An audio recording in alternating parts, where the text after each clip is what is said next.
چترال کې د پاکستاني پوځ شرمېدونکې ماتې او د تورخم جګړه پاکستان د طالبانو سفیر احضار کړی. دا چې څومره پاکستاني پوځیان تسلیم شوي جزئیات هم دلته وګورئ او چینل سبسکرایب کړئ. د تورخم جګړه کې چې تلفات هم افغان لوري ته واوښتل، تاوان هم افغانستان وکړ، خو د دې پر ځای چې طالبان د پاکستان سفیر احضار کړي، برعکس پاکستاني حکومت طالب سفیر احضار کړی او ورته ویلي دي چې د چترال جګړه ستاسو له خاورې شوې ده.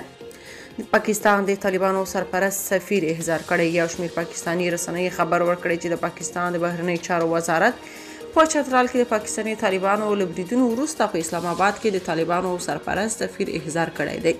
د رسنۍ د سرچینو له قوله لیکلي د پاکستان د بهرنیو چارو وزارت د طالبانو سرپرست سفیر ته په چترال کې په پاکستاني پوستو په بریدونو کې د افغان خاورې د کارول کېدو په اړه خپل اعتراض سپارلی دی.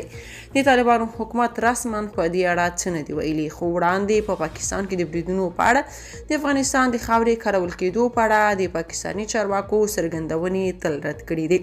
د پاکستاني پوځ مطبوعاتي دفتر پرون وویل چې په بریدونو کې 2 پوځي پوستې په نښه شوي دي. پاکستاني طالبانو 12 پوځیان وژلي او 9 نورې ژوندي نیولي دي.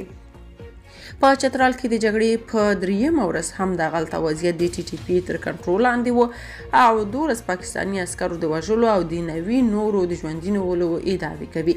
هغه څه چې په خپله یې د پاکستاني استخباراتو له لوري کنټرول کېدونکي رسنۍ ردوي. په ټولنیزو شبکو کې د TTP تبلیغاتي څانګو د نیول شوو پاکستاني عسکرو د ثبوت په توګه دغه عکسونه خپاره کړي دي. همدارنګه چترال کې د پاکستاني پوځ مهم بیس TTP نیولی دی.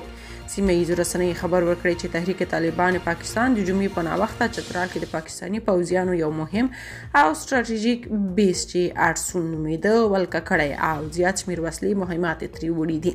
سرچینو ویلي د بیس نیولو په عملیاتو کې زیات شمېر پوځیان په هلاکت رسېدلي دي. که تاسو په دې اړه څه نظر لرئ په کومنټ کې شریک او چینل سبسکرایب کړئ.